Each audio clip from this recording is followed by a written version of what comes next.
So, hear me out.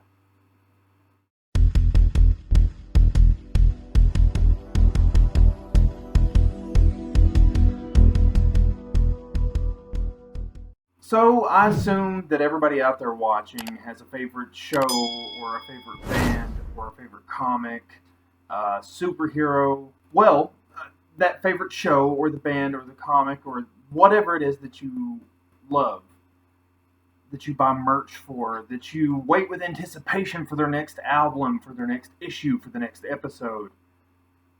Wouldn't it be devastating if this thing that you've put so much effort into, the show decides to end, the band decides to break up, or your favorite comic decides that the story's finally going to end and that you're not going to get to find out what could have been? Yeah, that would be terrible. But can you imagine if the show decided not to just end? Because we know that shows end. What if the show decided that it was going to cut you off? That it was going to stop letting the United States of America view this show, and they're just going to broadcast it to England and Japan and everywhere else except for the United States. You probably got an easy fix for that. You could probably do like a VPN or something along those lines.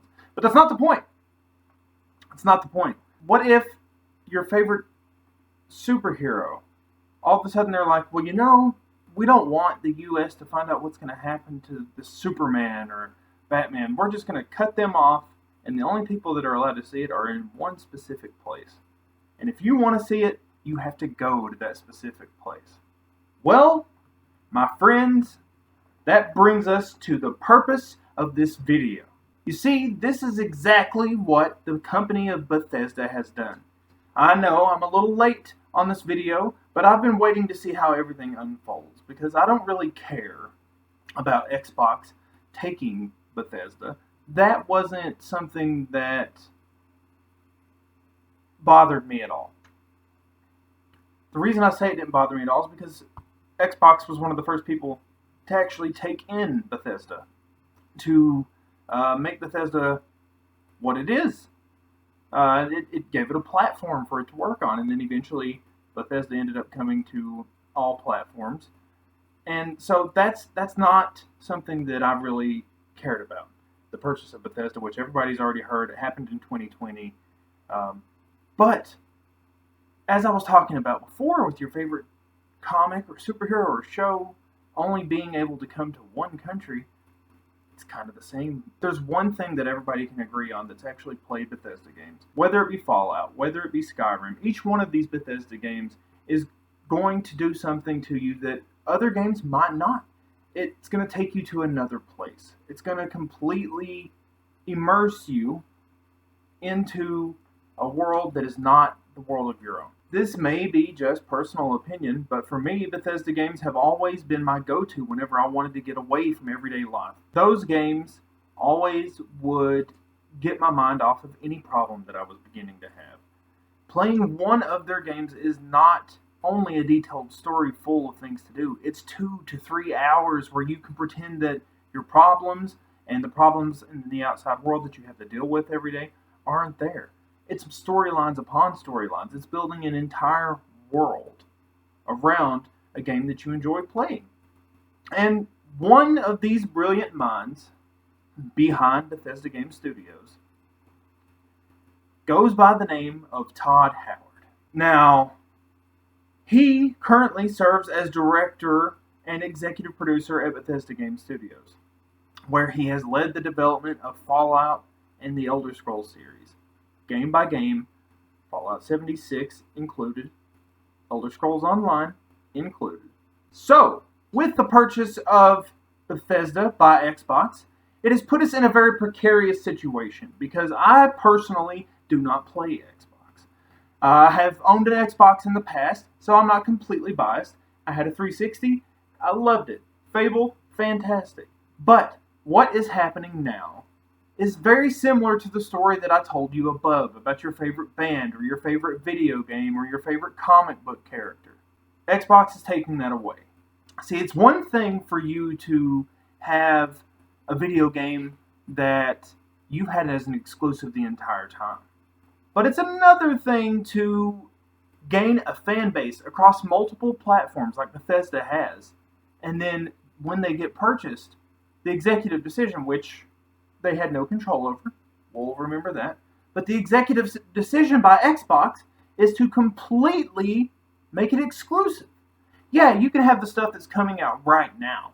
Then you've got Elder Scrolls 6 coming out. You've got Fallout 5 that's eventually going to come out. You have Starfield, which, by the way, Starfield is one of the games that is in this entire universe of Fallout and Skyrim. It's going to be open world where you can wander around space and planets and aliens and all of that. All of this new content coming from Bethesda, besides Ghostwire and Deathloop, is going to be Xbox exclusive. They're letting you have the taste for over 20 years where you're getting to play these games and immerse yourself on Sony, on Nintendo. Now, because you can play Skyrim on the Switch. But with what Xbox is doing, they've completely erased that. And with all of that being said, that is why I hate you, Todd Howard. Oh, hey man, what's going on? What's going on? Yeah, I haven't seen you in a little while. I was going to actually sell you these games, but it's a little too late now. I sold them to a guy named Todd. His name was Todd.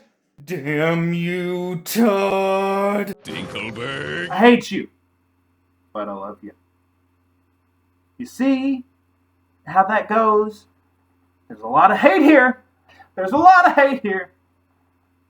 But I'm also a devoted fan to this studio, and you have brought me many years of anxiety relief, many years of being able to jump into something better than what my current life was at the point in time.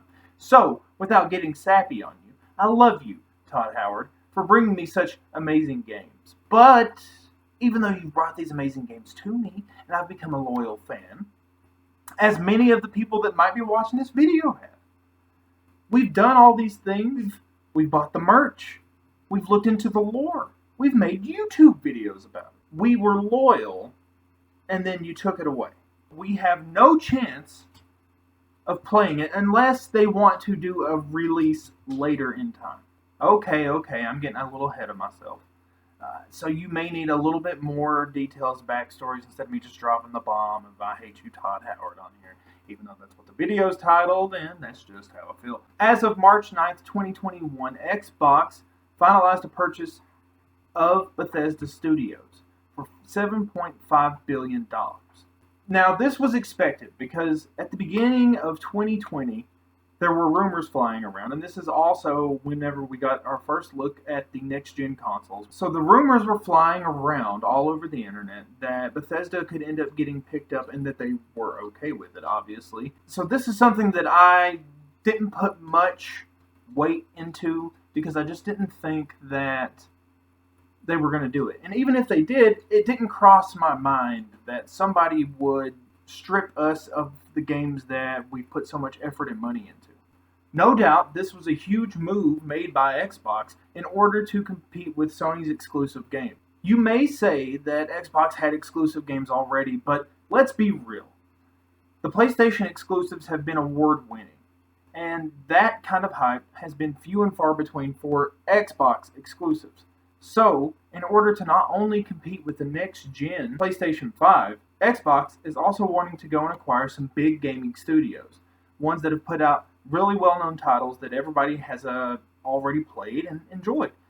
Somebody with a fan base. A gaming company that was made successful by these fans. And it wasn't just Xbox fans that made Bethesda successful. You could say it wasn't successful if PlayStation wasn't already playing these Skyrim games, the Oblivion, the Fallout 3, the Fallout 4, 76, Elder Scrolls Online with all of its micro purchases. If it was strictly Xbox and PC playing this game, then you wouldn't hear anything out of me about this entire video. But that's not the case. Bethesda got its name, its notoriety, its Game of the Year, how they keep re-releasing Skyrim, partially, in part, due to the fans from PlayStation. That, my friends, is why you are here. That is why this video is being made. Because why? Because we are getting betrayed by none other than Bethesda and Todd Howard. I expect this out of Xbox, because what can you do whenever you can't compete with the new Spider-Man, the God of Wars, the things like that? My whole video may seem petty, and it may seem like I'm whining. I could sound like I'm a PlayStation fanboy that's just mad because now I don't get an exclusive. But that's not the point to this video. The point is to prove to everybody out there that fan loyalty means nothing to these companies. Yes, there are some of you out there that probably already thought that and already knew that, and you're just going and rolling with the punches and doing your microtransactions because that's what everybody else is doing. I want to be as good as my best friend. But whenever you put forth all of your gaming time and everything into it, you follow the storylines and you're excited for the next thing that's going to happen, where am I going to go next? And then it's ripped out from under you like it's being done. That's something that kind of hits home. It's different. It's not being an Xbox exclusive. It's just now being turned into an Xbox exclusive. All of this kind of seemed like it was a slap in the face. And I say that not because of everything else that I've been ranting about earlier in the video. I say it because whenever this purchase first happened and everybody was looking into information, the first thing that everybody wanted to know was, are Bethesda titles going to be strictly Xbox? And first, the word that we got was Xbox and Bethesda both saying that they did not see a reason for taking these titles from a fan base that has been so loyal and one that they've built, one that's helped them have success. And that statement was promising. It gave me hope. It made me think that we have a chance. I don't care if Xbox owns Bethesda, as long as eventually I get a release. If I get a release 3 months later, I can deal with that. But if I'm getting no release at all, and this is the end of my Bethesda journey, unless I have to go and buy an Xbox, I'm not going to give in to that. So they left us with that statement, and it sounded really promising. But then we had a long waiting period of time in between when we would actually get some solid information, confirmation to what everybody that played the PlayStation or played an Xbox already knew. All of the doubts, all of the questions were answered when Bethesda Gaming Studios spoke candidly about this big purchase from Microsoft. And it's an interview that kind of made me realize that this is the end. So the interview was with Pete Hines, SVP of Global Marketing for Bethesda, and he specifically said that he understands if some PlayStation players are pissed about the situation. While the studio's most senior development figure, Todd Howard, admitted to harboring some reservations about cutting out owners of Sony consoles. That's right. Todd admitted that he's harboring some reservations about cutting them out. Todd technically doesn't want to do this. Or does he? We don't know, Todd. You see, you've kind of confused us because you told us that we were a loyal fan base and that we helped Bethesda get to where they're at right now. But in the end, we end up with this decision. So it doesn't matter if you're harboring reservations about it. No, Toddy boy, come on. What are you doing to me here? None of that matters, Todd. Because later on in this interview, both of these people, the SVP and Todd Howard, said that they are focusing on fewer platforms as a result in better quality in games. So cut out a studio that you just came onto, like the Switch. No, you're going to cut out somebody else that's been one of your cash cows. You're going to cut out PlayStation. So better quality... So better quality in games, Todd. That's what it is? Basically, you're stating that because you don't have to focus on putting it out for PlayStation, that'll make a better quality game? I doubt it. I don't think that's the case.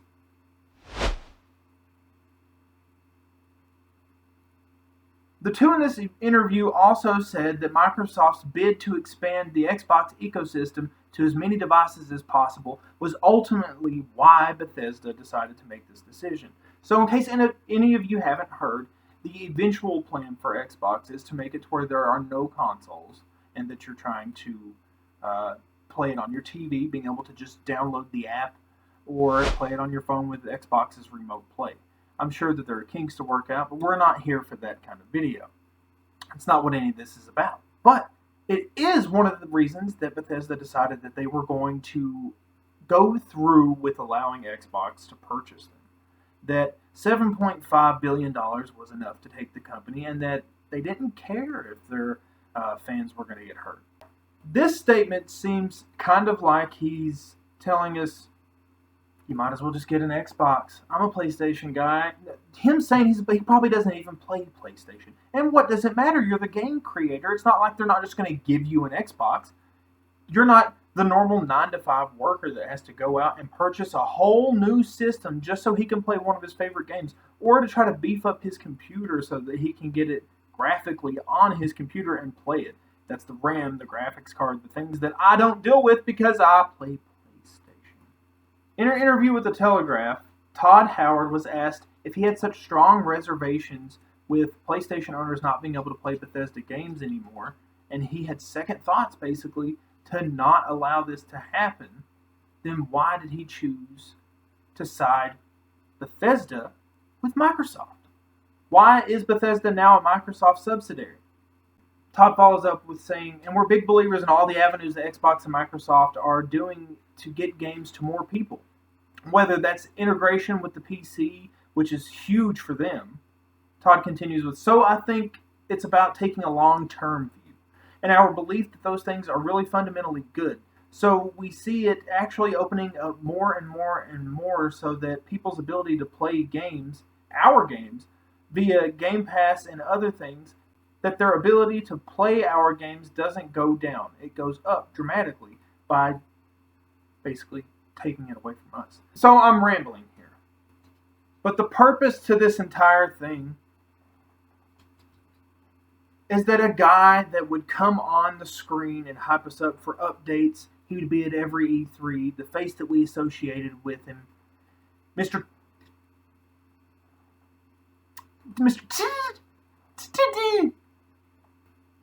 I don't even want to say it.